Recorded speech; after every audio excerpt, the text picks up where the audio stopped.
24 Hours of Le Mans is the crucible of endurance races. Since 1923, the world's best automakers have sought the glory and the immortality that awaits any conqueror of this art. Now, Le Mans comes to America.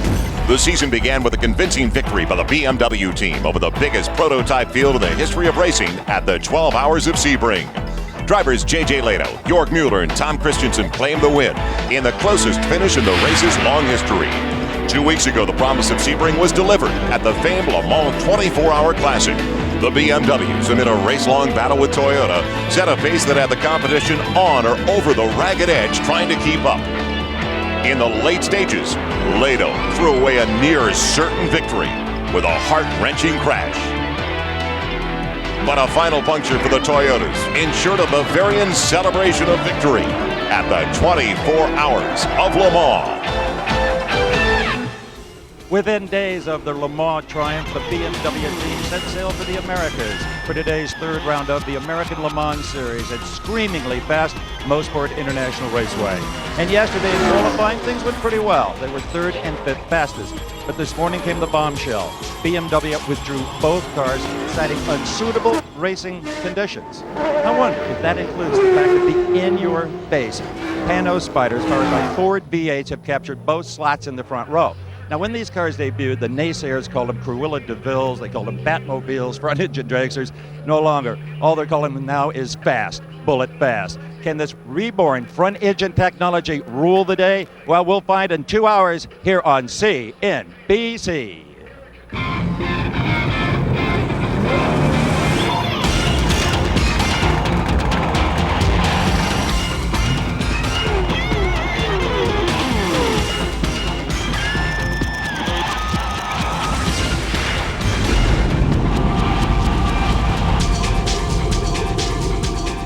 Under threatening skies, we are about an hour's drive from downtown Toronto. As today, some of the very best in the world have come to race on a legendary layout at the Grand Prix of Mosport. Hi everybody, I'm Joel Myers and welcome to stage 3 of 8 races in the American Le Mans Series. Well, it has started to sprinkle now. It is going to make for some very interesting course conditions. Just like in Atlanta, we are going to have 3 races going on at once. So the big guys out there, the prototypes, they will travel at just about 200 miles an hour. The other 2 classes, and they were very close in competition down south, it was the GTS and the GTs. We'll keep up with them throughout the course of the day. Like Road Atlanta, Mosport is just about 2.5 miles long, but that's where the similarities end. It's a very tight course, a demanding course, and my partner earlier today went down around turn 2 to give us a better lay of the land. He has held track records here, course records, a long time ago, I might add. Let's join him now. Bill Adam. Bill? Well, Joel, world-famous world champion Jackie Stewart has called turn 2 at Mosport the most difficult, most dangerous corner in the entire world. And for very good reason. Up behind me, you're going to see the track comes over the crest of this hill, and take a look at the view from our Olive Garden course description Ferrari. What the driver has to do is be very careful with power. He's carrying over 130 miles an hour as he crests this. Be off the gas, let the car come out to the outside of the track, and once it settles down, then feed the power in gently. You want to treat this corner with finesse or it's going to bite you. Now, in the past, you've had some very famous names who have not done the proper thing here. Richard Petty in NASCAR. A.J. Foyt has gone off here in a big shunt. Jackie Stewart and Jackie Ickx in Formula One cars have both lost races right here in turn 2.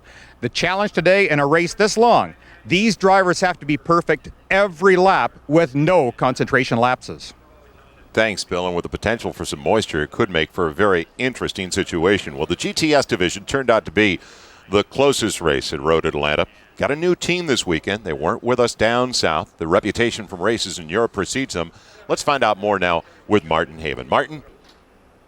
Joel, the battle for GTS honours centres on American muscle and German engineering. For the Germans, it's Porsche 911 turbos all the way. The fastest pair of cars, the Sebring winners, Martin Snow and Kelly Collins in the 56 911 turbo. And the fastest of the Porsches here, Zach Brown and Andy Pilgrim in the 83 car. But ahead of them, it's American muscle all the way with the 55 car, the Saleen Mustang.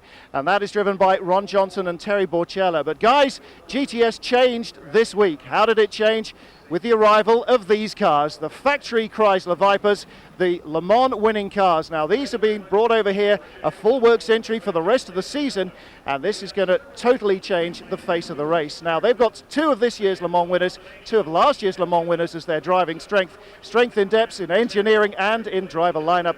David Donohue, tell us how the cars are different here from their Le Mans setup. But really, the only difference is the chassis numbers, and they're finally in Dodge red, bringing the Dodge Vipers to America, as we say. The two of the cars that actually ran at Le Mans, one earlier today at Hockenheim, but these are completely new chassis. So the Chrysler's are here to lead the American Challenge in the GTS field. GT field, that's full of German engineering. To bring us more on that, here's Larry Camp. Which one is it? Thanks, Martin. Well, from the GT class, there's no question about American-German. It's all German. It's Porsche versus BMW. Leading that contingent, a trio of Porsches, is Hans Stuck. Hans is a tremendous road racer, having won at every class. Hans, you've had a record here since 1985 in qualifying. It was broken yesterday. What are your thoughts about today's race? Yeah, I mean, I feel great. I'm happy to be with the BMW here, with the PTG Müller racing team, and we're in good shape. We did a good pole position, have a good co-driver with my fellow Christian Menzel over there, and we're being positive in the race. We wouldn't mind some rain, but altogether, you know, this is a real good racetrack. It's an old-fashioned racetrack for an old-fashioned guy, and I love to be here. Thanks, Larry. A couple of other cars, Bill, that we're going to be watching in the GT class. Johnny Mollum, Craig Stanton in the 02 car. Another good strong runner, but maybe even further back, one of the stories we have to watch, this 23 car had a huge crash yesterday, rolled 2 or 3 times. Look at this, just a mess when they brought it in. The crew deserved the badge of honor for this one. They worked all night, shared parts. It's back on the grid and ready to go. Stay with us. We'll come right back to one of the world's great racetracks. The Grand Prix comes your way from Mosport. Welcome back once again to Mosport, as we are just about set at the Grand Prix of Mosport. Joel Myers along with Bill Adam, Martin Haven downstairs along with Steve Avens, as well as Larry Camp. And let's go downstairs now. We're ready for those famous words from Tom Leslie. Start your engines. And Tom Leslie, one of the founders of Mosport, and this track around it actually opened in '60. The first professional race here was early in 1961, and Bill Adam, you know all about it. You were here back in 1961 as a youngster. Time now, we'll look at the Porsche starting grid and on the pole. The team of Johnny O'Connell and Jan Magnussen in a Panoz Ford qualifying only a second off the track record. The other Panoz Ford, Brabham, Bernard qualified second. What an honor for that team. Eric Comas, Mimo Scatarato, the winners in Atlanta in row 2, and a Riley and Scott Judd. Next to them, also in a Riley and Scott Ford, Butch Leitzinger, Elliott Forbes Robinson in the 4th spot. James Weaver and Andy Wallace sitting in the 5th position on the grid, only a little more than a second off the pole sitter. Qualifying 6th, the all-French team of Jean-Marc Gagnon and Christophe Tenso in a Lola Judd. It'll be another Lola Judd all-Canadian team, 7th spot, Scott Maxwell and Kenny Wilden. Team of Freddie Linhart and Didier Tays finished 4th in Atlanta. They start 8th today. Angelelli and Doratigas, they are also in a Ferrari. They qualified 9th. And rounding out the first 10, it'll be Jim Matthews from North Carolina and Atlanta's Anthony Lazzaro. So those are the first 10, the first 5 rows in the grid. You look at the rest of the P's here, as well as the GTS division. In fact, we do have a GTS that qualified a little quicker than a P car, sitting on the pole in the GTSs. Well, we have Tommy Archer and Carl Venlinger in that Dodge Viper that Martin Haven was just talking about, and a couple of Dodge Vipers up front. Beretta and Donohue right behind them. Rounding out the starting grid as we get into the GT division now. And early you can see up top, a GT car did out-qualify one of the GTS's, and we'll talk about that group when we come back. The team of Hans Stuck and Christian Menzel. Stay with us for the Grand Prix at Mosport. There is dicey as the warm-up lap continues, and welcome back to the Grand Prix of Mosport. And to give you an idea of some of the trips we'll take today, our onboard cameras. Well, we're going to be with one of the first 2 cars. The number 1 car, Panoz Motorsport, Davey Bramlett, the second fastest qualifier. He's going to start that number 1 car. We're going to be in 4 P cars, in fact, today. We'll also be in the number 11 car. Looking up the shoulder of Angelelli there, the Olive Garden Ferrari.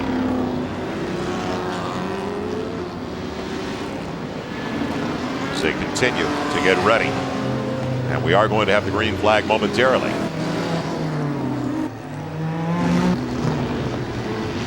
And there's that Olive Garden Toshiba Ferrari. And Bill, That's a great view. This is going up the back straight. Boy, if there's ever been a misnomer on a racetrack, this being called a straight is something else. You're going steeply uphill at this point, huge elevation changes, and it really doesn't go straight. Look at this, it just bends as it goes up there.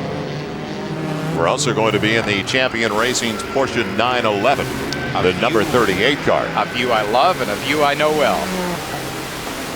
Out of Pompano Beach, Florida. And finally, in the GT division, it's the BMW's M3 fastest qualifier in that class. Hans Stuck behind the wheel to start the race. Well, to give you an idea of what the P class means, the way they qualified it, a little, about 9/10 off the track record, 9/10 of a second. You can see the differential, though. The P class, Bill, just a little less than 9 seconds faster than the GTS class. It makes it very, very difficult here at a track like this to have a 19-mile-an-hour average on a speed differential between pole on the Panoz's and pole on Stuck's BMW. With the turns being so blind, and this is such a high-speed sweeping track, huge responsibility on the drivers. Ready for the start of the race. The 2 Panoz cars, front-engine cars. Is that a wild story? When's the last time we had a front-engine car sit on the pole? Cubic inches. Here we go, the Grand Prix of Mosport. Look at this. Now, there's great protection going down into turn 1. The 0 car got totally blocked out. He has gone back to 5th place. Panoz is 1, 2. Great start for them. That was perfect, exactly what they needed to do. Looks like the 16, the Dyson car, I believe, slotted to 3rd. Yeah, again, 0 has gone all the way back to 5th place. That was our Road Atlanta winner. That was the Raffinelli, the 0 car that did win easily at Road Atlanta, but a completely different story. We've talked about the teams that did come in, and the Panoz car is a different car the way it's set up here. It's amazing. These Panoz cars have been so impressive here. This is Mimo Scattarella. You can remember back at the Road Atlanta race, tremendously impressive drive. Look at the horsepower here. Robert Yankee motor, shades of NASCAR. They're on this long straight. They've been blistering up this straight over 180 miles an hour. And a lot of people will tell you, front end with V8 power can't compete with the best in the world. Excuse me. Here we are. And there's the champion Porsche going by, a 333 Ferrari. And there's that car you're just talking about, the Porsche 911. This is a car that GT1 Porsche is about 200 pounds. But the champion guys do a wonderful job preparing it. Alan McNeach from Scotland behind the wheel right now. He is a world-class driver. He's got his hands really full to try and compete with these world sports cars, but doing a great job. You can see he's actually pulling away a bit. Well, now the Ferrari started to close up through turn 1. Cuts him off at the pass, so on the turn. And you bring up a good point about that Porsche 911 from Champion Racing. A 2-year-old car, a little bit heavy, or at least heavier than they'd want. Yeah, it is heavy. He has a real battle on his hands. The next stage of car was almost 200 pounds lighter. That would have helped considerably if they'd had that car here. But up front, the Panoz, boy, they're putting that horsepower to the ground and motoring away. There was some speculation the Panoz may start on light fuel tanks. Look at these cars. You can see the gap already between the leader, 2nd place, and then a bigger gap even back to 3rd place. Blasting up the straight here. This is what it looks like. You're looking down across the deck of an aircraft carrier over that last little rise, some fairly heavy braking, and then a very fast turn 8. Slow down again right here, drop another gear. Left-hand turn 9, keep it over very tight to the left. Another drop right there. Lower gear and accelerate out onto the front straight. Try to get that horsepower down to the ground. And then, of course, Bill documented at the top of the telecast after you finish up that straight turn 1 here. Look at the drop they get ready for in turn 2. You know, it's amazing, too. We watch Jan Magnussen there and just running away. He's doing a very, very nice job. Watch the cars, maybe the next lap around. When they finish turn 1, they look positively frightening when they go over the bumps. The rear suspension looks like it has such a hard spring rate and shock absorber setting that these cars look dangerous. But 1st and 2nd on the grid, they're 1st and 2nd on the race, so it obviously has to work. Bill, I guess you'd have to go back to the 60s as we look at these two front engine cars. Back to the 60s when a front engine really did sit at the pole in a big race like this. I can't remember the last car. It's just about unheard of, but they had to find something. These cars were originally designed and built by Adrien Reynard, the pretty famous builder of Cort chassis that we see most of the top runners in Cort using nowadays. He has built Formula Atlantic cars. He has built virtually everything, including Formula 1 cars. Very bright builder. But the guys at Panoz have done such a good job refining this, they deserve a great deal of credit. A great protection up front, as we saw from the very beginning by those two Panoz cars. Magnussen still on top, drafting behind him the other Panoz car, Eric Bernard, in that front engine model. Welcome back once again. We're just outside of Toronto as we continue with Stage 3. The 8-event American Le Mans Series. The front engine Panoz cars comfortably out ahead of the field in the P division. Everything according to form so far right now in the GTS division as well. And we do have an early spin out. But when talking about the GTS division, well, this team came over after a win just 2 weeks ago in the 24 hours of Le Mans. So no surprise to see Archer out in front and his teammate Olivier Beretta right behind him. Yeah, car number 91 right now is rocketing around the track. That is Olivier Beretta, who has just passed Archer actually. And look at the lens of our camera. That is the first sign of the rain storm that we've been worried about all day. Now this brings in a couple of points, that because the bigger engine cars, including this here, that's the Saleen car in third place. And look at how close he is to these Vipers, doing a really good job. These cars use up a tremendous amount of fuel. There's a lot of speculation. We talked about it, maybe starting the cars light. Do you take a chance of running maybe half tanks to benefit from the lighter weight? And if a spin happens to take place at the wrong point in the track or a yellow flag comes out, you duck in the pits and refuel. That's a good possibility if that happens. The 99 car in the GTS division. Schumacher starting the race. And don't forget the 99 car did win in Atlanta. Boy, look how close they are right here, Joel. Drafting at the top of the straight. This is heavy braking area. They have to be so careful going here, particularly if the track is getting anyway greasy at all. And let's remind everybody, trying to get around slower traffic. But here's the problem I was just alluding to with the 99 car. Now the BMW is sliding. Oh, and he taps him. He just simply ran into the back end. Look at the front wheels. He's trying desperately to take some corrective action. Can't hold on to the car. Great job by the two following cars in avoiding him. I think, assuming that he has not cut down that rear tire, he should be able to rejoin. And there's the Saleen. He is doing the slide for life coming into Moss Corner. The hairpin hanging onto it. Fine piece of driving there. Really nicely done. Saleen could continue without any problem. Now, boy, it is getting slippery. We are cars sliding sideways and off the track all over the place. This is one of the new Lolas that's off the track here. That's that Lola Ford with Field in the cockpit. And it looks like oh my good. Well, right about there is where I was standing doing the piece on turn 2. And that is not the place you want to be trying to make a pass. So turn 2 has already bit number 28 Lola. Now he rejoins in front of one of the BMWs. But way down. So John Field back onto the course. But back to the leaders. That is the number 2 car. The Panoz Ford as well.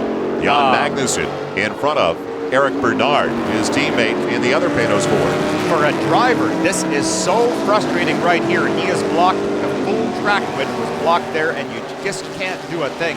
That allows your competition to close up substantially. It's infuriating. And the most dangerous thing is sometimes it can disturb your concentration so much, it takes you a lap to get over it. That is fatal. I think for the fans, though, one of the more entertaining aspects, as you talked about losing time, the fans, though, to see how good the driver can be in traffic. That is one of the most appealing parts of the American Le Mans Series. It is a huge ability to have. Now that's a battle right there that we're watching. Cars number 7 and 23, the BMW and the Porsches, they go up the straight here. And don't forget, Cort Wagner is trying to make up that ground because he crashed, didn't have the starting time, was in the back of the field for the GT division. Yes, Cort Wagner is also very familiar with Mosport, and familiarity or experience, if the track does get any more slippery, if it does have a period of rain here, will help immeasurably. Again, look at the raindrops in the camera. This is just entering the front straight. Just the slightest hint of a shower. Trying to get by Ryan Cunningham of the BMW M3s. The three BMWs in the first three positions on the grid in the GT division. Yeah, right down the end of turn one, you can see that's Gattarella. That's the car that won the Road Atlanta race, the Judd V10 engine. Tons of horsepower, lots and lots of torque. But again, if it gets slippery, you can't use the horsepower. Here, fellas, be very careful. That looks like Scott Maxwell, perhaps in one of the... it looks like a pair of Lolas right there. And the GT class, Mark Simo in a BMW M3. Part of this corner again. Yeah, sorry to interrupt there, Joel. Part of the corner, the problem down at that corner is there's two types of pavement. There's a concrete strip that is a different adhesion level from the asphalt down at Moss Corner. Yeah, and he's getting something replaced. He might have damaged that front air dam or spoiler, but or at the very least, he may be going for a tire change. See him checking the spoiler to see if everything's okay. Most of these cars have oil radiators, some sort of cooling behind the air dams, and he might have split that. You can see some steam coming off the nose. So Mark Simo's in third position to start the race in the GT class, losing valuable time. The early pit stop necessitated after the problem on the turn. But that's no surprise here at Mosport. We talked about turn two, we talked about the hairpin. Despite it being a little bit uphill, the hairpin has already claimed a casualty today as well. The Panoz Ford in the P class, still dominating in the early going. We continue on CNBC with the Grand Prix at Mosport, all part of the American Le Mans Series. And welcome back once again, Joel Myers, along with Bill Adam. The 1-2 cars qualifying into the P class, staying that same way. The Panoz cars flip-flop the numbers though, because with the number 2 car with Magnussen in the cockpit, he's on top right now. The number 1 car not far behind, just about 3 seconds behind. Eric Bernard at the controls. The only change of position up front right now is Eric Bernard to make a Butch Leitzinger moving up into 3rd position ahead of the Raffinelli car. The leader still though in the GT class, Hans Stuck. And Hans Stuck running along at a real comfortable pace in that M3. And we'll also get an idea of what's going on in the car for Hans Stuck. Well, Hans is one of the drivers that maybe is praying for the torrential rains to come, because he is a madman in the rain. He's great fun to watch, and the spectators have seen him and drivers have seen him. And on board, this is some telemetry we've got to watch exactly what Hans is doing. This is something I would have loved, because he's a driver that goes, yeah, Billy, you go flat out. Well, now you know when a driver goes flat out. Look and see at the top right corner. You can see throttle position when he lifts off the gas and when he feeds in 100%. Here's Moss Corner off it and now up to 100% of the straight. Watch the revs climb right there on the tack. You can see the RPM is getting to. The shifts are very quick into 3rd gear now. He's climbing. The speed is going up. Now up into 4th gear, and he's about halfway up the straight at this point. The speed will pick up substantially right here because it's flat. Over the rise here, this is the fastest point in the track. And look at the speed. Tremendous speed up there, almost 150 miles an hour, this little M3 BMW. Good, strong car, sounds dramatic. Just a wonderful sound over the 6-cylinder engine. Bends to the left, and watch that throttle, and just a touch on the brakes. Now, here is G-force. Now, watch these 2 graphs down low, and you can see as he goes down to turn 1, watch the G-force. See over the side? You can tell those are the forces inside the car. The longitudinal one right below that will show you when he's under braking, when he's under acceleration. It'll really jump tremendously if he's under hard braking. Now heading up towards turn 3, now you'll see the braking G-force make a pretty dramatic dive. And right there, you see it go down quite a bit. You just tap the brakes, 1 foot loss of speed before the corner, and he accelerates 100% coming off the corner now. Heading down towards turn 4 and getting a little oh, Hans, I would have done that flat out. I'm going to have to talk to him later. Well, Hans Stuck has won at every level. You know, you've been a teammate with Hans Stuck before, Bill. Yeah. And it's interesting because this goes right back to his crew. So when they talk to him after a race or during his stop, maybe he gets out of the car, when they say, why don't you push it a little bit in the straight, this is like a polygraph test for him. Oh, he's got it. It's already on paper. It is. There are times you come in and you say, I swear I was doing this place flat out. They pull out the sheet of paper this on and go, now pardon me, but you lifted off the gas. Well, we saw the 10 going through with a car completely turned around. We saw Hans Stuck on that straight with the car, the Porsche, turned around, facing him in the straight. And Coming back out here once more onto the front straight. This is the pit straight, as they call it, just coming right by us. A little while ago, here is what happened. And it was the 22 car in the GT division with Daryl Havens at the wheel. That's a modification to bodywork you don't want to make. Lola, you can see, has torn the nose off. Well, let's get an update with Martin Haven. Martin. Well, you can see the damage here. The 75 car has lost its nose. They've made contact out on the racetrack. Jean-Marc Gounod stays in the car, and the front of the car being replaced, and that's important. They have had modifications at the front of the car right here. Extra downforce being added, and they've added that to the spares. That's the level of efficiency of this team. They really are very experienced indeed. And although they're doing things quickly, they will make sure that everything is absolutely right on the car before they're sent back out. Those extra little wind taps on the front, because they're expecting damp conditions, just to give that extra bit of downforce. Well, it doesn't stop you hitting other cars, but it should help keep him on the racetrack when he rejoins. All right, Martin, and that's tough because they were in a real battle for the 5th spot with the 6 car, the 06 car of Scott Maxwell. Let's head over to Steve Evans. Steve? Well, as you can see, the Alex Job Racing number 22 car is in the pits. The damage to the rear bumper section, the bonnet is up, the engine appears to be okay. They've got a pry bar out, apparently trying to pry the body away from That's the whatever exhaust. mechanicals. It's the exhaust pipe. You're absolutely right, Bill. After trying to get it away from the exhaust, where it obviously would burn, they fueled the car, and now that that's occurred, they can go to work. Remember, under Le Mans rule, until the car is fueled, you can't touch it. You can only change drivers, but they're losing a lot of valuable track time here. It's a shame. So that Porsche 911, they're just trying to get it out of the way so they can get it back onto the track. Oh boy, and that is so frustrating. It's one of the difficulties we spoke of earlier between the closing speeds here. They're so dramatic. 19 miles an hour difference between pole average and GT average. So tremendous difference in closing speeds. Both of those cars are braking going down into Moss Corner, the slowest spot on the racetrack. It is really serious elevation changes down at that point on the track, and you have to concentrate so far ahead of you that frequently the slower cars can't afford the luxury of looking in their mirror. You may look in your mirror before you reach the corner, but by gee, it's all blind, and by the time you go to turn in, there's suddenly another car there. You almost have to acquire a sixth sense to keep yourself safe throughout the whole race. Well, some duct tape now. This wasn't the plan to do body work in the pits. Well, moving up that Porsche 911, the P division. Let's remind everybody that this is a car in the P division because we see all the open cockpits in that class. But this is the champion racing car. Yeah, this is my car, and it is going very, very quickly right now. You're very objective about it. Now look right ahead. Now this is one of the Dodge Vipers, 8-liter V10. Look at the GT1 Porsche. Tremendous acceleration coming off there. So that is the GTS leader that the GT1 Porsche has just gone by. GT1, as I say, normally would be called a GT1, but this particular class is running with the prototypes. But the number 1, Bernard Panoz, is right behind, and watch this thing rocket by. You'll see what major American horsepower and lightweight can do. The difference is quite remarkable.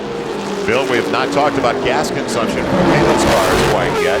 Pit stops. The strategy is so important later in the race. Well, they are getting better and better, but that's a problem. We'll come back. Also, get back to that thought with Bell Adam. The 4 Panoz cars still running 1-2. Welcome back once again as we continue with the Grand Prix at Mosport on CNBC. Fortunately, nobody has gone over the edge yet, but we have been seeing the racers on the edge. Plenty of mix-ups already over the first third of this race. And the leader in the P class, the front engine, Panoz Ford. And I know this young lady is getting ready for a big day at Wimbledon tomorrow. Busy time in the world of sports. Tomorrow on NBC, coverage of Wimbledon continues at 10 o'clock Eastern. Great day of tennis featuring Andre Agassi, Pete Sampras, and Venus Williams is going to take on Anna Kournikova. We'll keep you updated on the Wall Street situation during the tennis coverage with the CNBC Business Brief. That's tomorrow on NBC, 10 a.m. Eastern, 9 Pacific. So join us for Wimbledon. And talking to the P class, we'll update you as well and go through the leaderboard. The top 3, Scatterella with the 0 car that won in Atlanta in the third spot. Now Maxwell moving up with the damage to the 75 car. That problem with the 75 car in the pits. They were battling for the fifth spot. The GTS class, Archer, along with Carl Wendlinger, still out in front. Tommy Archer in the car first there. And also in the GT class, it's Hanskook, the pole setter, sitting out in first place. And I think it's really remarkable. You start looking, seeing 4 laps up on GTS already, 7 laps up on GT. Look at now speed differentials here. Look at this. On the gas and goodbye.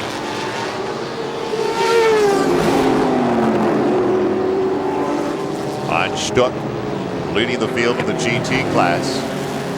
Eric Bernard in the B class, second overall. Not far behind Jan Magnussen in the other 4. Man, the rest of the field of the P class. Now Wayne Taylor finished second, the number 12 car. The Ferraris have not done all the oil so far here though at Mosport, Bill. No, it's been just really unbelievable. The fastest Ferrari was so far back, almost unheard of. It was only a couple of years ago. These things were virtually unbeatable. Today, this particular race, the top Ferrari qualified 8th on the grid. And the ultra-exotic V12 Ferrari is just getting smoked by the V8 power of those Panoz. They're so impressive. Cruella de Vil rides again. Trying to get by the Viper that just won the 24 hours of Le Mans, its class. Oh boy, now this is, oh man, I can't believe he tried to even think about a pass right there. That's coming out of turn 10 onto the front straight. Another one of those areas, hypercritical, where the car being passed does not have the luxury of looking in the mirror, and he chose to make a pass right there. Got away with it. Now he has made it safely by. Here's the view looking over the top of 2. The world falls away, your stomach falls away, you come down this hill and flat on the power again. Slide up the inside of the BMW, hard braking. Look how many blind corners there are on this track. Almost every corner is blind. Now you're facing turn 4. You come down this long straight again.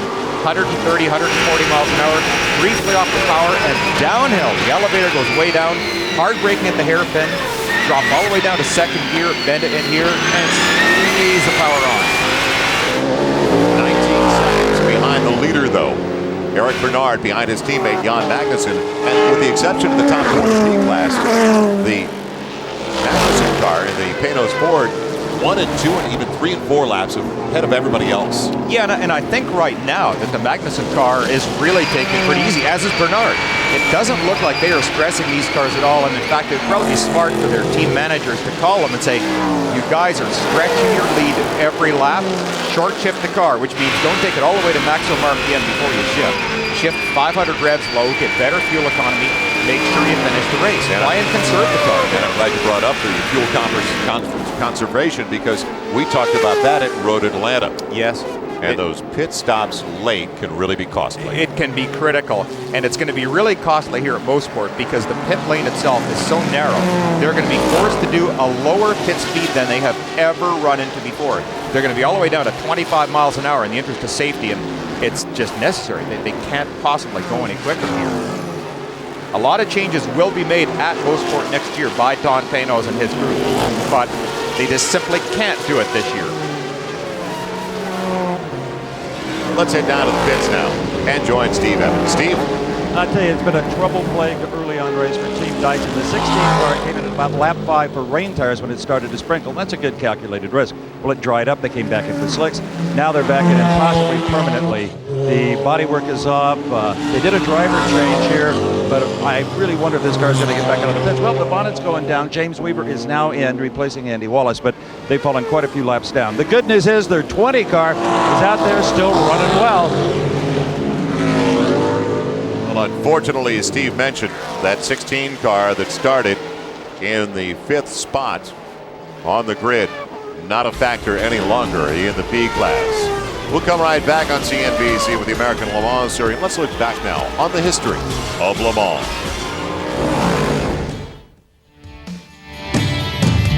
Le Mans 1967. After sweeping the top 3 spots in 1966, Ford returned to the start with a fleet of 6 factory GT40s and the biggest names in American racing.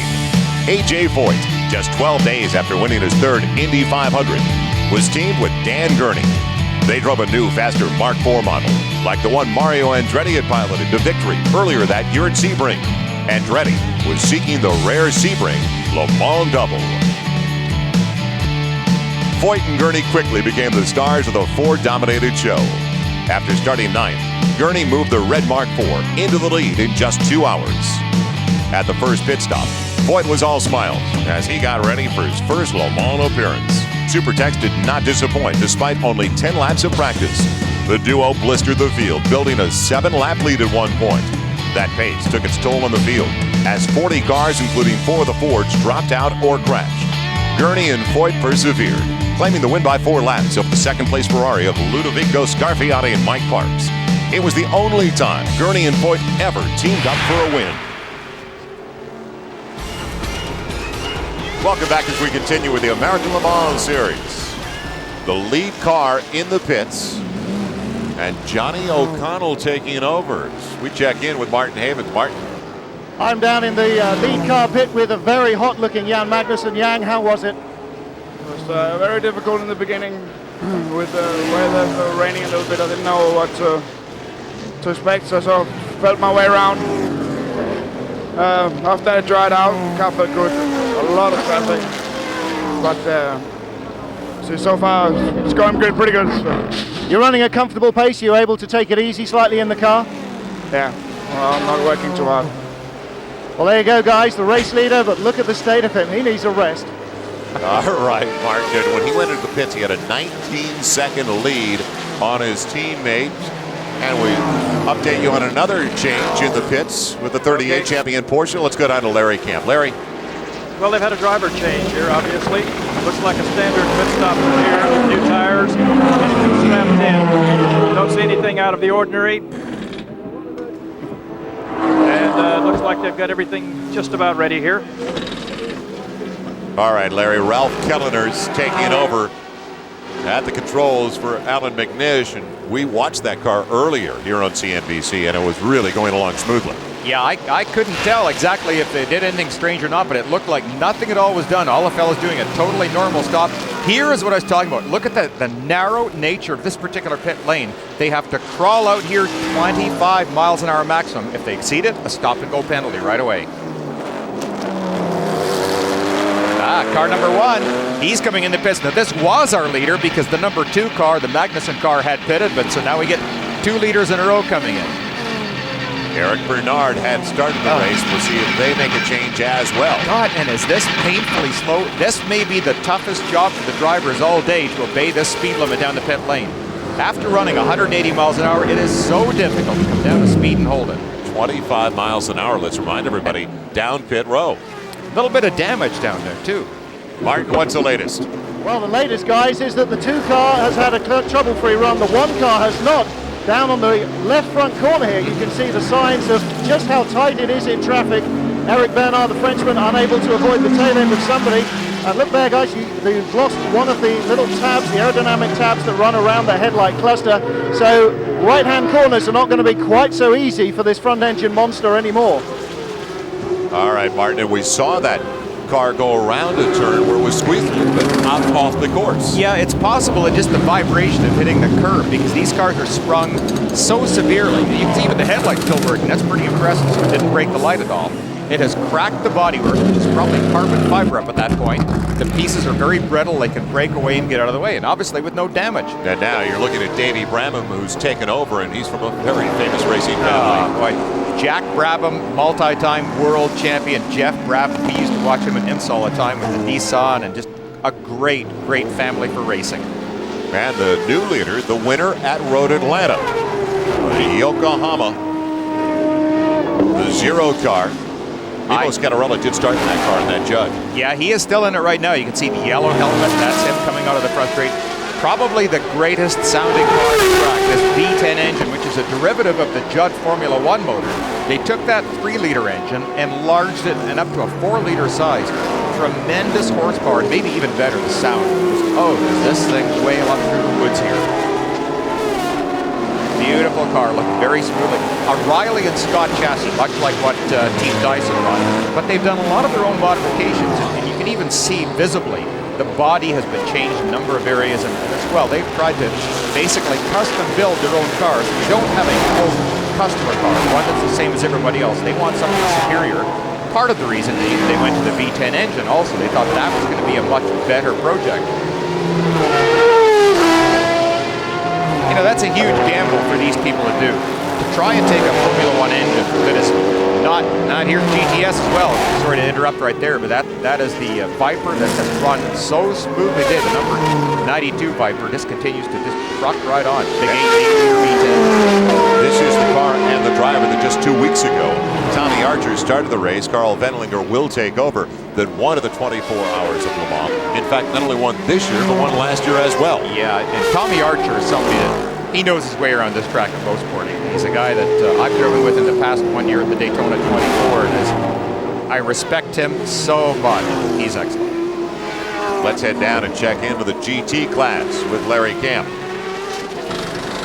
Well, Olivier Beretta is out of the car, and a name that will be very familiar to anyone associated with stock car racing, David Donohue, is in. And David told me earlier in the week that he was very excited about running with the Berettas, with the Dodge Viper.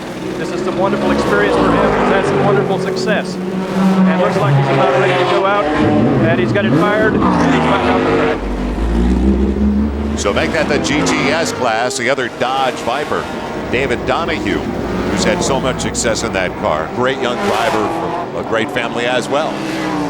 These are impressive cars. I mean, what Chrysler and what the various teams have done to transform this highly exotic street car into a race car has really been astonishing. They had a few initial problems that everyone does when they first develop a race car, but boy, these are strong, solid, reliable racers, the Vipers. So far it has been fast and furious, but everything is held up true to form. The Panoz Fords still out in front, as well as the Vipers and the M3s in the other two classes. Welcome back once again as we continue with the American Le Mans Series on CNBC. It's the Grand Prix at Mosport, and we're on the Olive Garden Ferrari. A car that was a big factor in the race in Road Atlanta. Not so much so this afternoon, though. Just about an hour outside of Toronto. We felt coming in that we were going to see a number of yellow flags because of this tight course build, Adam. Fortunately, we didn't have one until just a couple of minutes ago. Yeah, the drivers really have been doing a remarkably good job today. A lot of difficulties here, but coming down the chute, as they call it, look at the Ferrari spinning. This is a 130-mile-an-hour spin, and if you don't think that got your heart rate double up to, say, 400 or 500 beats a minute, that's it. Frightening place to go off. Very fortunate there was no bad contact, but the car was left in such a precarious position. They had to put the pace car out, line up everybody, and get that Ferrari out of the way.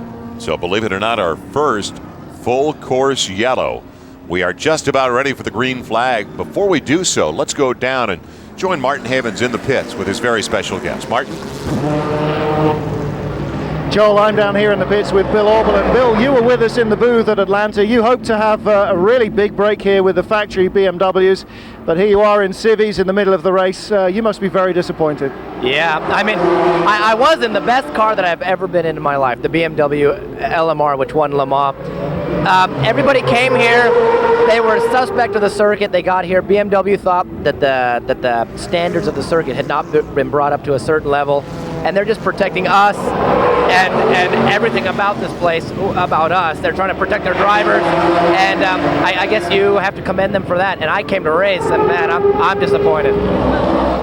Bill, you grew up on this course. You took driving school here. You were car school here in 1972. It shocked everybody when we came over to the track this morning. Yeah, this is home for me, and I don't understand that decision at all. I mean, yes, the track does have its dangerous aspects to it, but these are pro racers. If there's a problem, Don Panoz is working very hard to build a true international racing series. The track has not changed since a year ago. They knew it a year ago. Why make a decision this morning? That's wrong. Well, a lot of people are wondering, have they finished in the first row on the grid?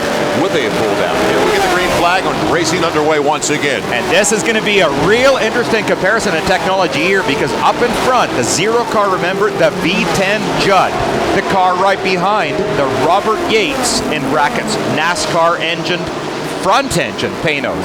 So dramatically different ideas of technology up front. Let's watch and see how they compare. The winner at Road Atlanta has the lead now after the caution, full course yellow, running 1-2 behind that leader. The two Panoz Fords. Davey Brabham in the number one car now. And Eric Comas in the leader. Yes. Eric Comas of Santa Barbara, California now. Is teammate, Mimo Scattarella. They were in a bit of a scrape yesterday. You know, and right there, you can't get much more difference than that between the shriek of the V10 Judd coming up this long back straight, this big guttural, the big Ford engine just powering up straight, both making massive amounts of horsepower. But the difference is just about as dramatic as the looks of these cars. Now, during the full course yellow, let's remind everybody, as we have moved ahead in our coverage now, the Panoz Ford did go in for a pit stop. Yeah, and I think it's questionable. He should be able to make the race on what gas he's carrying on board.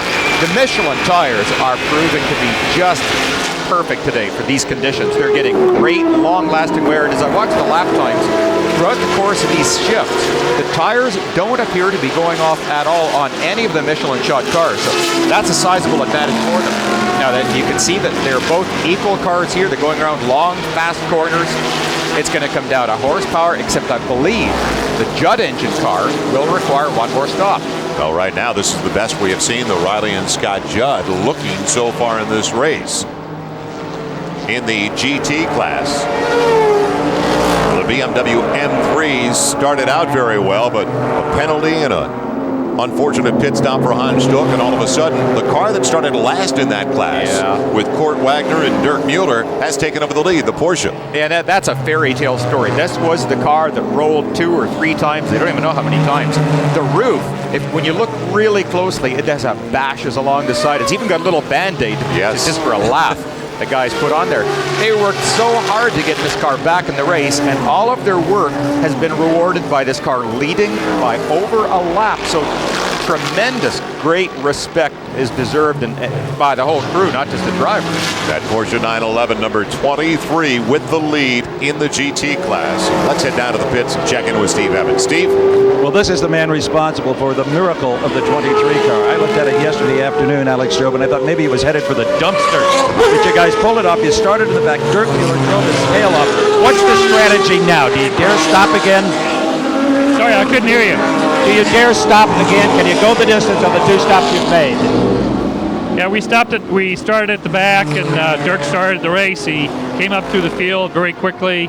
Unfortunately, he got tagged in the rear by one of the BMWs, which slowed us down a bit, but he kept going, and finally the 10 car had a flat tire, put us in the lead. We're still there. Well, good luck. Cort Wagner will take it to the finish and possibly the podium.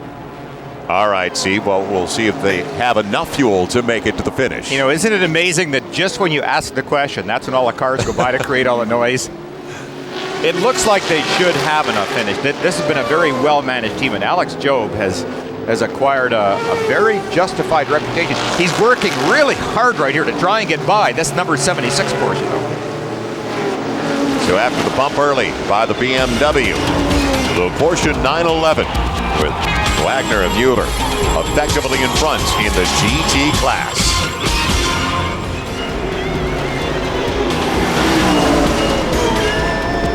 Welcome back as we continue with the American Le Mans Series on CNBC. It is the Grand Prix at Mosport International. And we are on board. A little break up there, but on board with Davey Brabham in the Panoz Ford. And what a battle right now. Great drivers going at it. Davey Brabham trying to catch up with Eric Comas, the young man from France, an ex-Formula 1 driver. And it's been some of the best racing we've seen so far today.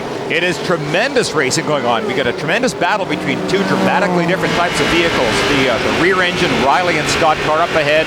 V10 Judd engine, ultra high tech. The car we're on board here, a front engine V8 power American car run by an American team. And look at how tight there. Oh, nose to tail going here. Just a great battle. Now, the leading car, of course, is the Zero car that won the race at Road Atlanta. There is second and third, the 2 black and red and silver Cruella de Vil mobiles, the Panoz Roadsters.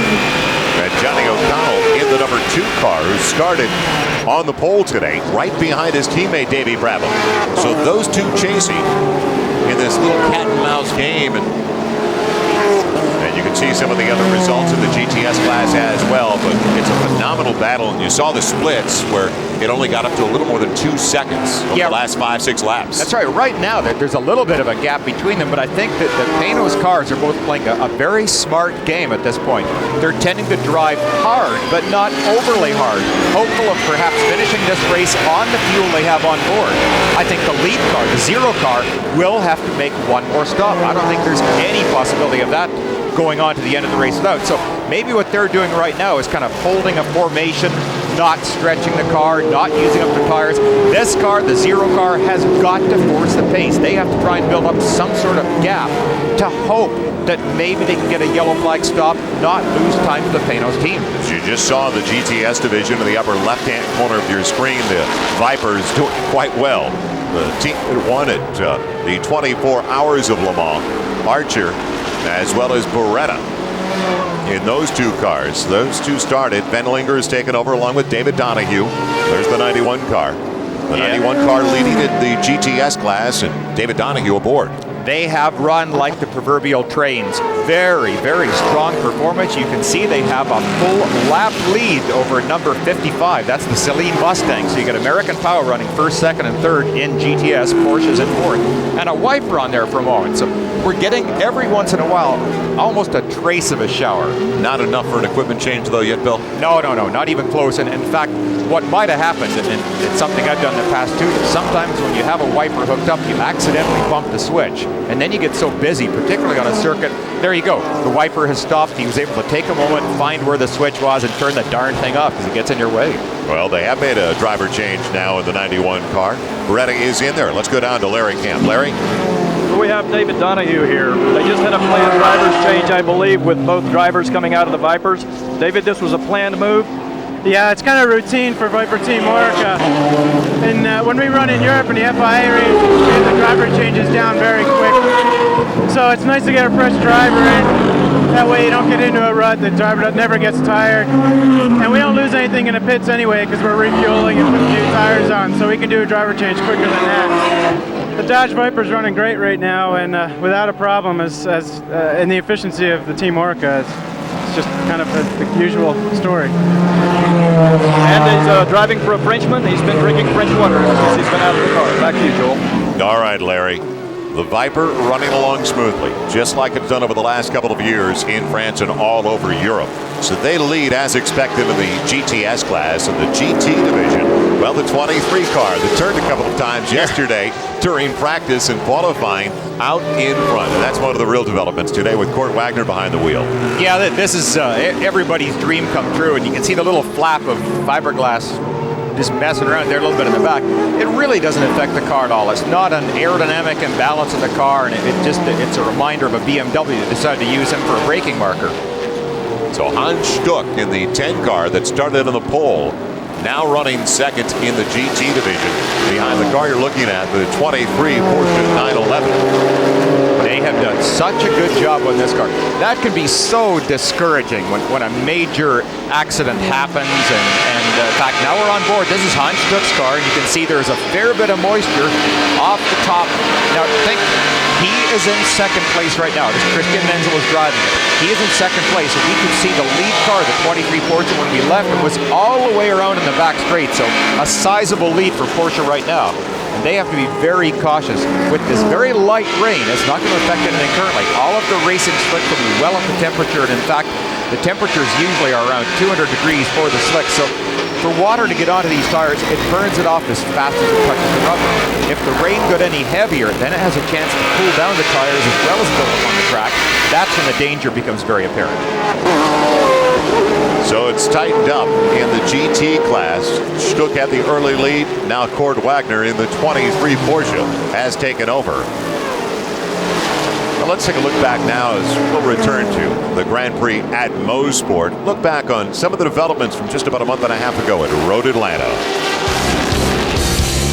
Road Atlanta marked the inaugural round of the Women's Global GT Series, bringing together North America's best women racers. It was a battle from the outset. Two of the fastest qualifiers gone very early. Jana Morenis, Pat Hesmus Elsbach. contact the very first corner. Cindy Lux takes the lead from Audrey Zawadzki at the midpoint of the race. And those two would go at it most of the day.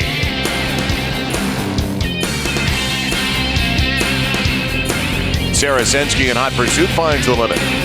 Spins out and unfortunately hits a defenseless Jenny Sheehy. In the end, a very big day for Audrey Zawadzki from New Boston, Michigan. The winner of the first ever Women's Global GT Series race. And the women are going to be running once again next month. So you'll see on NBC Sports at Sears Point in California. Stay with us. It's as tight as ever between the top three in the B class.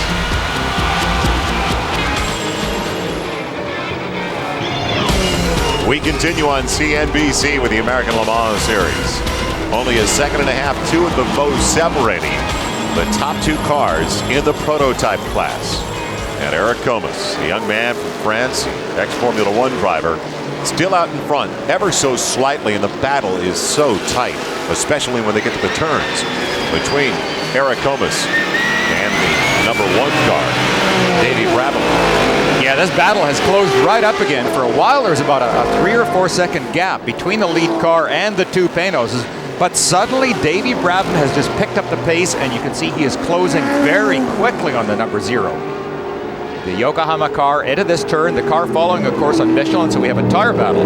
Not only a battle in philosophies on where you put the engine, one being a front or even a mid-engine car, the 0 car being rear engine. We have different engines, one a V10, a very exotic European engine, one a V8 pushrod American. Tires are different. Can't get much more different. And the big surprise, maybe the 4-second difference with Johnny O'Connell in the other Panoz car dropping off. And he was in a battle for the top spot as well with those first two. Well, I made a story thought that perhaps we're into a fuel situation of the Panoses perhaps being able to do the entire race without having to go to the pits again. Maybe O'Connell was told that he is far more critical on fuel than the number 1 Panos, so perhaps he was told to back off on his RPM. Interesting thought. And with more on that idea, why don't we go downstairs and check in with Martin Haven. Martin? Fuel is going to be critical, Joel, for all 3 cars that are front-running in the prototype class. Gabriele Raffinelli has already confirmed that the 0 car must come in for a splash and dash. The yellow flag situation did not last long enough. They needed another 3 or 4 laps. That may bring a face to the smile of the Robert Yates engineers here, because they know that the 2 Panoz cars also need a fuel margin that they do not have at the moment. That may well be while they're backing off their 3rd place car, just a short shift and conserve some fuel. Worried faces in the top 3 cars in the P class. Yeah, we were just talking about the 2 car dropping off about 4 to 5 seconds behind the top 2. Got caught up in traffic. So the tactics Martin just brought up with that 3rd place car. Yeah, it's exactly right. I mean, it makes a huge difference when you're running these cars to maximum RPM. They burn up a phenomenal amount of fuel at very high RPM. You can short shift. Instead of, say, for example, taking the 7,500 before you shift at 7 or even 6,500. If you can do that and still maintain a reasonably good pace by not losing a tremendous amount, then you might save that pit stop. And we just saw that last split. He's 5 seconds behind the leader. That's right, but I think this is a good gamble. If they're going to see by the amount that he's losing on the track, if that is more than offset by his probability of finishing without a stop, a great gamble. And currently in the 4th position now, an older car at that, a Riley and Scott Ford. This Elliott Forbes Robinson has taken over now from Butch Leitzinger in the second half of the race. And we're back on board the 38 Porsche 911 of the P class. And why don't we get more on the 20 car with Steve Evans down at the pit. Steve? Well, Joel, you said it's an old car. You're absolutely right. In fact, it's 5 years old, and that's a dinosaur in modern-day sports car racing. It was the number 2 Riley and Scott car ever built, and the co-driver Elliott Forbes Robinson celebrates his 25th anniversary of his first win here at Mosport in a Formula V car. Now, that machine has 50,000 racing miles on it, so it's out of warranty. 5 years, 50,000 miles. Don't take it back to the dealer. That's not a bad deal. And it's working well so far this afternoon. but there has been the battle of attrition we always talk about. You're going to have some scrapes in this series with some of the slower traffic, and some of the other cars have spun out early. It was wildly outset. Currently in 5th place, we're on board with the number 11 car, the Ferrari. And they have run this car about as hard as it could be run, but 5th place is really a lot of work for them. Now, something on board here that the really sharp viewers may notice that as the driver is turning the wheel, he's getting a lot less vibrational feedback than the past. That's because this team has really chosen to do something quite innovative for a Ferrari. They have put power steering on it. A lot of the other prototypes have power steering, like a lot of the Riley and Scott cars, they have power steering, but Ferraris have never had that. And it can be a great saving for driver effort because the downforce these P cars can put down is tremendous. Very tiring on the forearms. Well, while we mentioned that this car, with Doradicus at the controls, is running 5th, they are 2 laps behind the leader. And just watch beside you guys because here's the leaders. And they're ready to make it 3 laps as well. Yeah, the Olive Garden is about to get passed right here. Maybe when we go up the straight, we might be fortunate enough to see this. And here's a really good indication of horsepower. There's 3 different engines right there. The sounds of this track of Mosport are wonderful. They just reverberate back and forth through the woods here, down through the valleys. It is spectacular to watch. The gamble for the 0 car, and he gets by. Look at that. That is amazing. V12 Ferrari. Just incredible. He was behind. Oh, and just diving under braking there. That was a wonderful shot. And the Panoz Ford by as well. The top 2 getting past the 11th car, the Olive Garden Ferrari. Just amazing. The display of horsepower once again by that V10 Judd that we saw down at Road Atlanta blows by the Ferrari up the straight, and then the Panoz got by cleanly with rather an exciting pass, actually. Diving down into turn 2, the big change in elevation here. Watch this. No, oh, that Porsche just happened to move the wrong way. I thought the Panoz was going to go by him there on the outside. Once again, I think the Panoz is going to play really a mind game with him. Try and force him to maybe make an error, miss a shift, do something, but I don't know if he wants to go by him or not. Maybe just occupy the mirrors, keep him really busy, looking back and forth. Look from the gauges, look out front, watch the mirror and see how close the Panoz is. We knew the 0 car with Eric Comas there was going to have to go in for a pit stop before it was all over. One more stop for that Raffinelli car. We also just found out, though, don't forget from Martin Haven, that the Panoz cars are also a splash and dash. Yeah, it could be very interesting near the end of the race. And I think right now, if they both come in and get relatively equal stops, I'd have to put my money on the Panoz because I think these guys are driving this car, relatively speaking, conservatively right now. So right now, as far as I'm concerned, it's Batman chasing Robin. You look at that Panoz car, it's right out of Batman. I think Batman's going to win this one. We'll come back.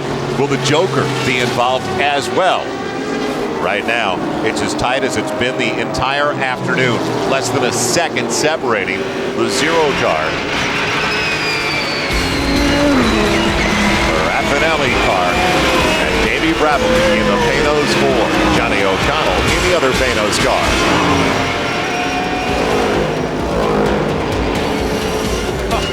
Back at the Grand Prix at Mosport on CNBC, the Riley and Scott Judd moving along nicely, about 5-6 seconds ahead of the 2nd place car with Davey Brabham. Well, Davey Brabham right now has to be fuming. He's got to be red hot under the helmet. He was just blocked as badly as I have ever seen anybody blocked. The worst possible place. About halfway up the straight, he happened to come across 2 cars side by side, could not get by, and suddenly he goes from being on the tail to being way back. And let's look back at that development while we were away. We're going to get a look here in just a minute on exactly what it was like. But you can see a big gap has developed between these cars. Now watch this. Look in the background. You see the 0 car gets by, and now look at the Panoz. Suddenly, there's a roadblock. He can't go left, he can't go right. The blue flagger is shaking the flag and can't do a thing. This is just absolute frustration. That's when you want a bumper on the front of your car. Oh man, give me a rental car. This is not Dodge cars. Oh, it would have been. Well, the 5th place car has just gone into pits.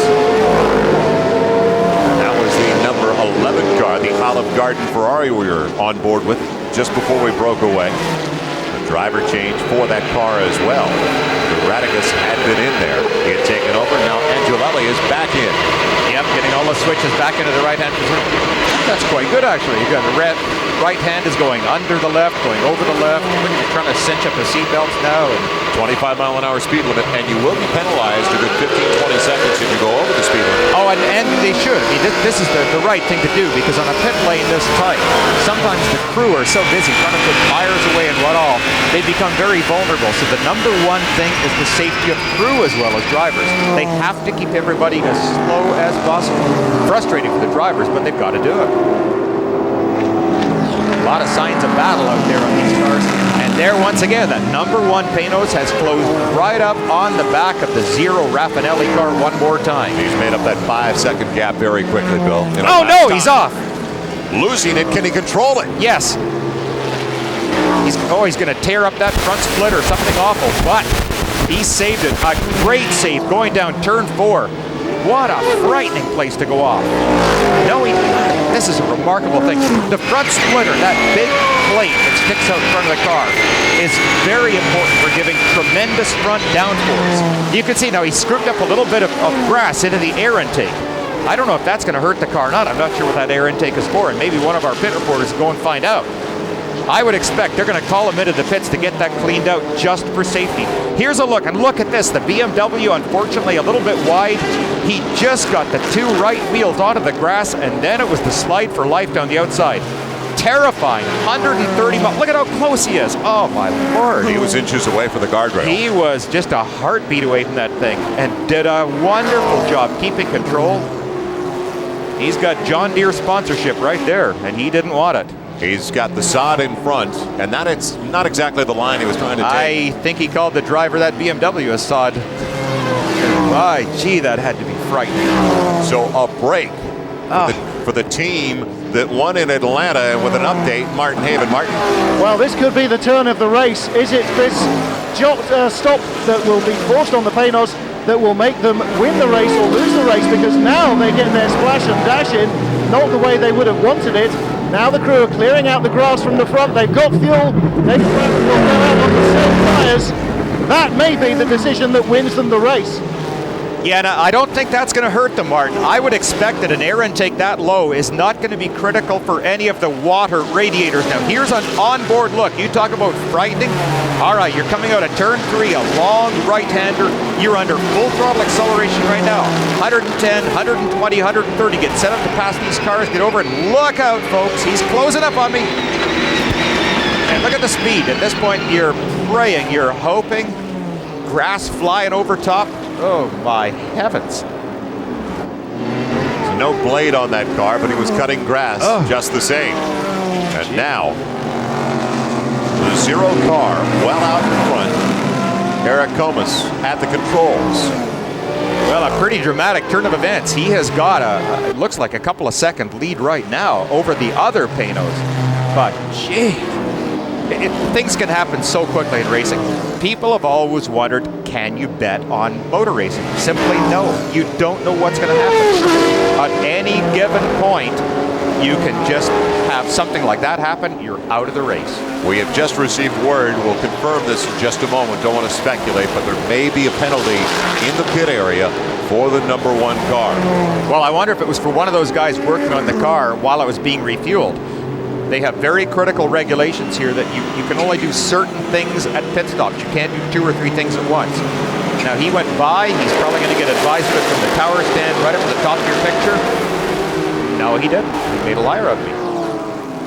Well, that was the number 2 car that went by. All right. Currently running in 2nd place. The 1 car that just got back out of the pits is right now in 3rd place. That's right. And he's the one that may be getting the stop and go for some sort of a pit violation. I don't think he came in too fast. I believe that both of the Panoz cars have rev limiters on them, much like what the Cort cars do for speed limitation. So I don't think that would be likely, but perhaps some sort of a violation. Hans Stuck also picked up a 20-second penalty earlier today in the pits, and that cost him in the first half of the race.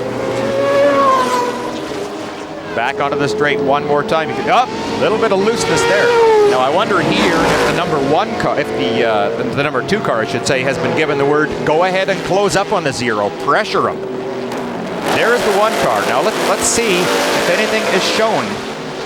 No, nothing being shown.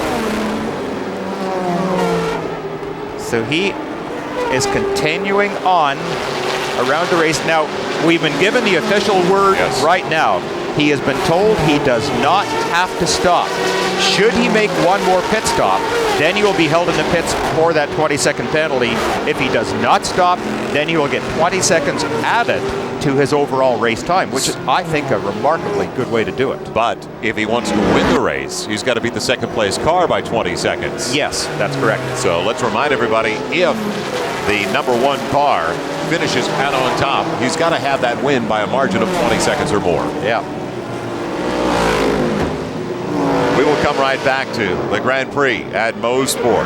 Unbelievable activity this afternoon, and what a turn of events. A tough break for the Panoz 4 teams. We look back on other great Le Mans.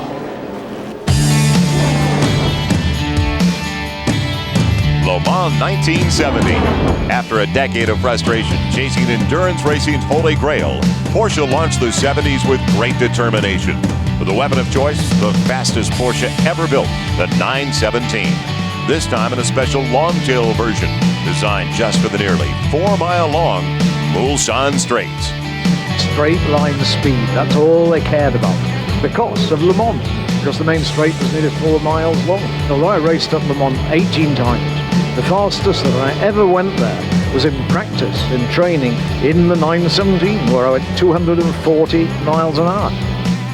Despite that emphasis on speed, success does not always go to the quickest. Through a night of rain and heavy attrition, it was the number 23 Porsche Salzburg Short-Tail 917 that greeted the dawn as the leader. It was a classic tortoise and the hairtail. For drivers Dickie Atwood and Hans Hermann, only the 7th fastest in qualifying. That duo turned in a flawless performance, leading a Porsche sweep of the top 3 places. Hermann, who lost the closest Le Mans ever 1 year before, was overjoyed and retired from racing in victory lane. That ending for Hermann was the beginning for Porsche, who have gone on to win more times than any other mark at the Sark.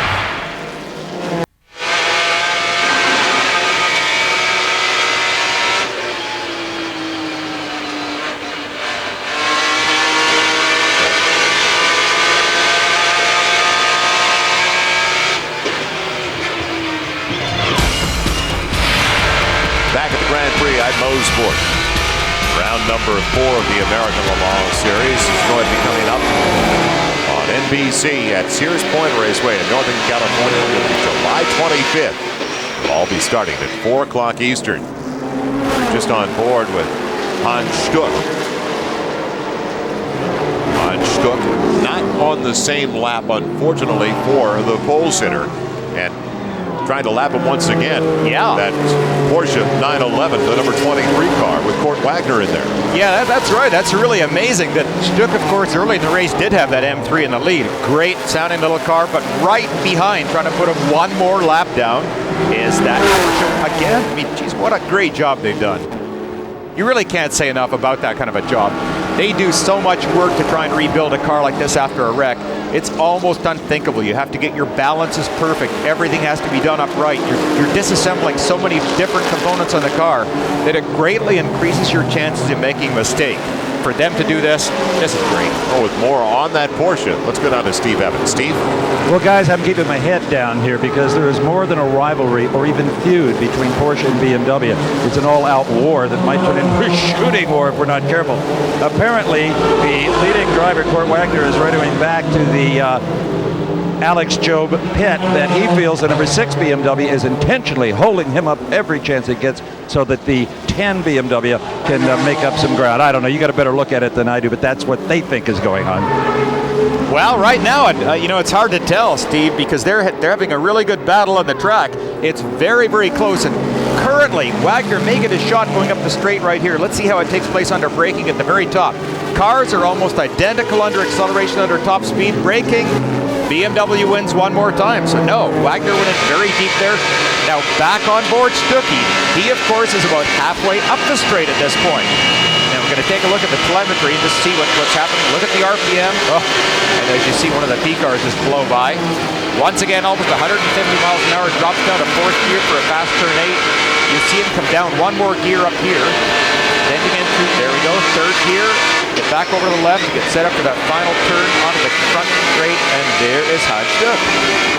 Unfortunately for Hans Stuck, as we mentioned though, he is almost 2 full laps behind the leader in that Porsche 911, Cort Wagner.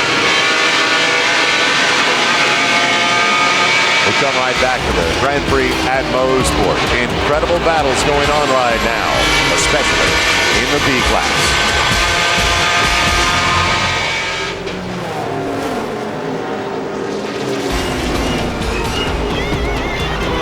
Welcome back once again. We're just outside of Toronto as we continue with the American Le Mans Series on CNBC. Zero Car is now running in second place while we were away, and we talked about it earlier. We knew that Riley and Scott Judd was going to have to go in, but didn't want to go in for this reason, Bill. Top of turn 2, the most dangerous point, and look at this. Oh, you cannot get any closer. He almost made contact with the back of that Porsche. Decided that he had to make one more fuel stop anyway, ducked in the pits, got everything checked out, and it was fine. But when he came out of the pits, look at this, he rejoins the pits right ahead of his old nemesis, the number 1 Panoz. And on top of that, remember the number 1 Panoz has got this 20-second penalty hanging over his head. Well, the Zero Car has also got a potential penalty because he exceeded the speed lane limit. So all kinds of fun. And we're going to find out, we'll get an update over the next couple of minutes, whether that has been assessed as well on the Zero Car. If he has picked up a 20-second violation for exceeding the limit in pit lane. Well, that would be shades of Hollywood right there. If we can get both these cars with the same penalty, then it's a flat-out, I think it's going to be a flat-out race anyway. The other Panoz car currently running number 1, which is the number 2 car, that front-engine Ford. Still, by our calculations, when we checked in with Martin Halen, he said it should be still coming in. Coming in. Zero Car coming down pit lane, and look at how slow he's right down to the 20-mile or 25-mile-an-hour speed limit. You can see he's barely crawling. You can hear him now. He too is on the rev limiter. Look at the back end even shaking. Stop. Chief telling him, move ahead, that's it. Penalty's over, done with. So he had a very quick penalty against him. The difficulty is the amount of time that was lost slowing down to the 20-mile-an-hour speed, 25-mile-an-hour speed, and the amount of time going back up to racing speed. That is considerable. So that penalty assessed during the race, but don't forget there's going to be another penalty assessed after the race on the number 1 car. Let's head back to the pits. Martin. Agony and ecstasy, guys, in the Panoz pit. At the moment they heard of the stop-and-go penalty for the Zero Car, they realised that their chance of victory had now come back to the 2 car from the 1 car. Both of the early race leaders have paid their penalties for their infractions, David Brabham and the Zero Car of Eric Comas. Now Johnny O'Connell getting the last service. Nobody else has touched the car. There should be no penalties. He rejoins as race leader. That is brilliant pit work, brilliant strategy. They chose exactly the proper thing to do. Take advantage of the stop by the Zero Car. Wonderful pit management. You saw somebody down by the front wheel when they stopped, and he seemingly didn't do a thing, but what he actually had was a small gun in his hand that measured the temperature of the brake rotors. He just points it at the rotor, pulls the handle, and it's much like the type of digital thermometers it uses. Now there is the own teammate. That's the number 1 car. You can see how close they are. But the number 2 car, lots of gasoline. He can go and have a party up there. The number 1 car is still going to have a penalty assessed at the end of the race. The 20-second penalty for the number 1 car. That stop-and-go penalty was already put on the Zero Car of Comas. Now can he make up the ground, though, on the number 2 car? The number 2 car, that Ford right in front of his teammate, the number 1 car, with Brabham at the controls. Well, you can see the difference there, 37 seconds up to 67 on the Zero Car. Yeah, that's right. Short of one of these unfortunate incidents with a slower back marker happening once again, which I certainly hope does not happen, I think this number 2 car has got it in the bag. But it is just, it's tremendous racing. Don Panoz has this dream of building this wonderful international race series with the best sports car racing in the world. He is well on his way because the racing we have seen today has been nothing short of phenomenal. Look at these cars, just great. Now at this point, the 2 car, I think, will probably let his teammate by. He's got nothing to gain.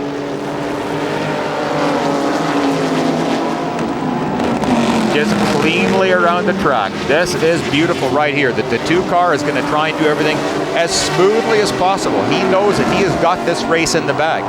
What you might want to do, by letting his teammate by, now keep in mind that Brabham is going to have the 20-second penalty, so even though he would technically be first on the track, with the penalty being assessed, that would bump it back to second place. The advantage by letting your teammate by, you let him make the moves past the traffic. He is the one to do the cut and thrust stuff, and he's the one that's going to take the chances of going by the traffic. You see the leader still in the GT division is Cort Wagner. You saw the difference between the 2 cars, 1.4 seconds between the 1 and 2 car. And the 2 car on top, well, that's just like 21.4 seconds because of the 20-second penalty. Exactly right. Back down this front straight, down through a long downhill turn 1. This is amazingly fast. Watching these cars in practice and qualifying the other day on just one of the testing sessions, they look positively frightening. The G today, they're dominant. And we just saw up in the left-hand corner the GTS class as well. And the Vipers absolutely brilliant this afternoon. The Vipers a couple of laps ahead of the Saleen Mustang. So no changes in the GTS class. That's why we're staying right here on the tight affair in the P class, the prototypes. This is formation flying right here. The F-16s from the Homestead Air Force Base. There they go. That's what you call teamwork. Oh boy, pretty cars. And they rocket up the straight. So a breakthrough at the American Le Mans Series, at the Grand Prix at Mosport. The Fords, the front engine Fords, dominating with the exception of the 0 car. Got their way early, now just about a minute behind those 2 front running. And the ultimate, they didn't have fun on the slicks today. The rain stayed away. Of course.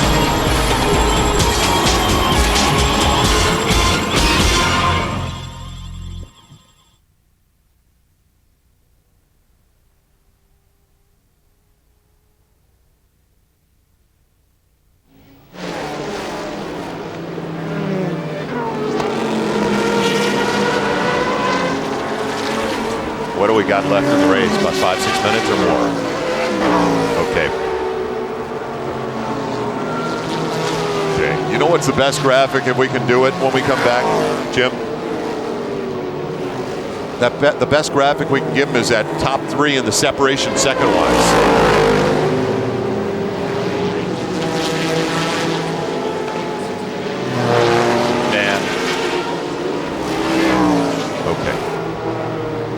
Because they don't see the 0 car anymore. So they have no concept of how many seconds the 0 car is behind. And that'll give them an idea with 5 minutes left in the race if it's got a prayer. The only way it's got a prayer is if the 2 spins. Yeah.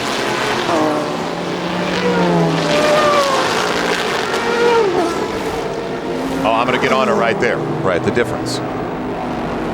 I've been using them every time you put them in.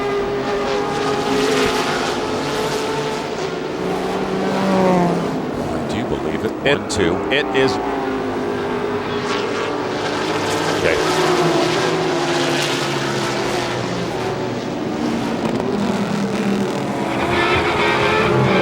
Running in tandem like they have so often today. The 2 Fords. The front engine Ford still up front and dominating for the most part. Attrition brought some of the other cars from the second half of the field in the qualifying up to the front. The 0 car, the winner in Atlanta, though. Eric Comas, his first time in the car. As you see, Comas has now made up half that time that we just saw, 67 seconds. So it's not over yet. He's less than 30 seconds behind the leader. Well, and I think what he's possibly thinking about also is second place, because remember that the 1 Panoz will have the 20-second penalty. But having said that, I think their teamwork, the Panoz teamwork today, the pit management has been so good, so brilliant. They will keep him advised, and he will have to know exactly how much of a gap he needs to retain that second place. I don't think they'll let him forget that. Well, Bill, you've driven on this course so often. Can he make up over the final 5 minutes of the race less than 30 seconds? I don't think so, based on what the lap speeds are right now and the way these guys are just running this race so well. They are just flawless. I mean, the last time I saw a front-engine V8 car lead a race, was so long. In fact, it was so long ago, and it was right here at this track. It was a black Canadian-built special called the Deluge, and a British driver named John Cannon. He ended up winning one of the Canadian Grand Prix, and that's a long time ago. There's the GTS later. 92 actually running second right now, but it's similar to the Panoz Fords. Those two on top, just like the Dodge Vipers, running 1-2 in that class. 91 and 92 car numbers. Beretta took over, we saw, for David Donohue. There's the leader with Carl Benlinger, replacing Tommy Archer. They appear to be about half a lap ahead of their own teammate, but again, like you say, this is almost formation flying, that the cars have performed flawlessly. The only thing I could see on that one car that we had a look at was that they appear to have lost one of the vents on the hood itself that allow hot air to escape. Right behind the headlights, you can see right on the top, just those louvered sections. One of them is missing on the other car, but that doesn't affect the handling at all. This is very impressive. These cars have become such bulletproof cars. Oh, now here we're back on board. Back on board the number 40 car sliding off track. Stopped on the grass, so that's fine. In the GT class, the Porsche 996. And that's quite an unusual car. This is a fairly new vehicle to be racing, the 996. We're all accustomed to 911s, but not the 996. So that's the next generation of Porsche. That team of Scott Bueller and Bill Auberlin's younger brother, Jeff Auberlin. One more time up the back straight here. You see a little bit of separation between the cars. I would imagine that is strictly from, in fact, chunks of rubber blowing up there. That's something you have to watch out for. Late in the race, there's a lot of debris on the straight. See at the sides of the track, there's the little black, the marbles. Those are just the chunks. The number 1 car is out in front, but don't forget, he has the 20-second penalty because of the violation in the pits. Somebody working on the car as it's being refueled, that is a direct violation. So he is not technically leading the race. White flag being shown. Well, let's remind everybody, he could win. But if it's not by more than 20 seconds, even over the zero car, he'd finish beyond the zero car. He could finish, conceivably win the race, but finish in third because of the 20-second penalty. It could be possible, but I really think what you're going to see is that the number 1 car will end up in second place. The car in your picture right there. His teammate is dropping back, but he is not going to drop back 20 seconds. I don't think there's a possibility that friendship is going to come into this. The number 2 car is just taking life very easy at this point. He doesn't want to make any mistakes. That's incredible. Johnny O'Connell is setting it up for Davey Brabham in the other car. Well, I mean, I don't think you're going to see a 20-second gap up here up the back straight. I think this is just being very cautious, very careful. Everything just trying to do perfectly on this final lap of the race. We get ready for the checkered flag. Now let's watch when he goes underneath the checker and see how big the gap is. God, what a day for these guys. Incredible day at the Grand Prix of Mosport for Team Panoz. Don Panos' Ford. And the number 2 car definitely was not 20 seconds behind him, so I think that is our winner. The number 2 car with Johnny O'Connell finishing up the race. Jan Magnussen started the race. And now the winner in the GTS class. David Beretta has taken over, or Olivier Beretta has taken over for David Donohue at the end of the race. Today he might be so happy he'll change his name to David. So Beretta and the team that won just a couple of weeks ago at the 24 Hours of Le Mans, winning once again, this time across the pond, and they are definitely going to make an impact in this series. What a team. And there's the teammate, and 23 right behind him. That's the GT leader in the picture there, the number 23 Porsche, from last to first, and boy, oh boy, what a reclamation project that has been this weekend. They did not even have a qualifying time yesterday, starting into the back of the grid in their class. Cort Wagner, Dirk Müller, Cort Wagner finishing up this afternoon. That is an amazing success story to come all the way back. It is indeed.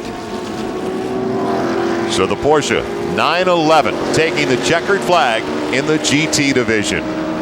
We'll come right back and talk with the winners at the Grand Prix at Mosport. Stay with us on CNBC.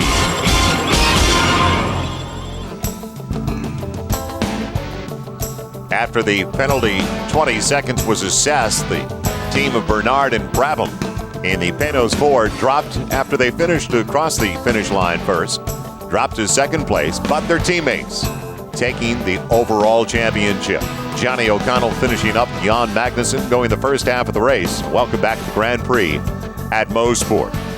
Phenomenal battle today in the B class. Everything basically according to form in the other two classes, the GTS and the GT divisions. Yes. Yeah, it really did finish up. The Vipers did everything that everyone thought they would. They proved to be bulletproof, very quick on the track. They weren't challenged at all, although the Saline car was able to stay close for a while, but ultimately, no, they pulled away. And the battle back for the Porsche. Cort Wagner and Dirk Müller battling back in the GT class. Let's head downstairs and join Steve Evans. Steve? Oh, there's a lot of excitement down here. Johnny O'Connell, the Panoz design has been vindicated. The Panoz Graded Series has arrived. But what a John Magnussen, his co-driver, joining him. What a confusing finish. Well, you know, we were getting a little bit of information from the pits. I knew that that the other car, the number one car with David and Eric, had a 20-second penalty, so there wasn't, you know, much point to me holding them off too much. But I tell you what, Jan did a great job. He gave me a great lead, and then when we had the pit stop, we lost everything. And so then on the restart, I lost a lot of spaces. But I mean, this Panoz Roadster was just fantastic. The Michelin tires certainly did their job today, and you know, really nice to get the first win for Panoz this year. We're happy for you. Incidentally, Michelin won all three classes. All right, Steve. Wow. So a very successful day for the tire company as well. The GTS, the official results unofficially, but we'll make them official. Beretta, Donohue, the Vipers dominated. Let's find out more with Martin Haven. Martin? Olivier Beretta, congratulations. Victory on your first time in the American Le Mans Series. How was it? I'm very happy. You know, my Dodge Viper was very fast, and the Team Oreca and all the staff on Dodge Motorsport has done a very good job. Plus David has done a very good job also during his space car and during his run. I mean, we have both cars and on the podium, so I'm very happy.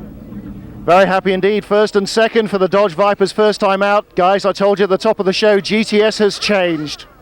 Definitely that, Martin, and you alerted us coming over from across the pond, just like the Dodge Vipers were. They have owned the circuit over the last couple of years.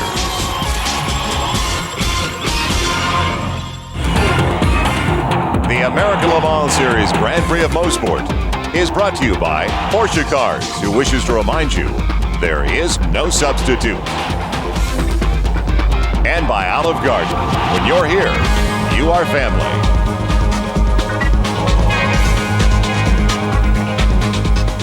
Well, we just took a look at the P class as well as the GTS division. Now the GT class and the M3s, the BMWs doing so well at Road Atlanta. But the Porsches today coming on and coming back. Cort Wagner, Dirk Müller doing a great job with that Porsche 911 that was banged up yesterday. Let's find out more with Larry Camp. Larry?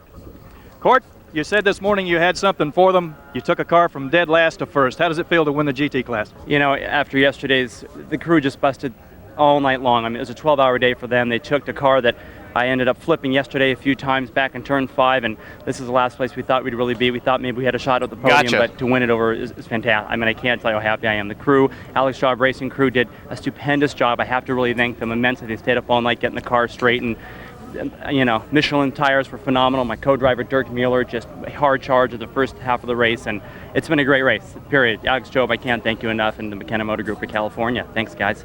There you are, your winner of GT class. All right, Larry, that's some kind of recovery bill, Adam, for Cort Wagner to get back into that car the way they did, capitalize. It's amazing. It's really wonderful. I'll tell you what is really wonderful, too, is that we had so many people talk about Mosport, this incredibly difficult, dangerous track. The BMW guys pack up and leave. What a great race. Tremendous safe race. We saw a lot of excitement, but a great safe race, and I'm really happy to see this. And the last time a front-engine car won at this type of class, you got to go back to the mid-'60s. Well, I wasn't born then. I'm sure you remember it, Yeah, Joel. you were here in '61. So don't forget to join us. Coming up on NBC, the next stop on the American Le Mans Series. It's round 4. Northern California, the site, July 25th. It all comes your way at 4 o'clock Eastern. Well, a great day for racing. The weather stayed away, and now for Bill Adam, Steve Evans, Martin Haven, and Larry Camp, I'm Joel Myers. Thanks for joining us. So long, everybody. The Grand Prix at Mosport.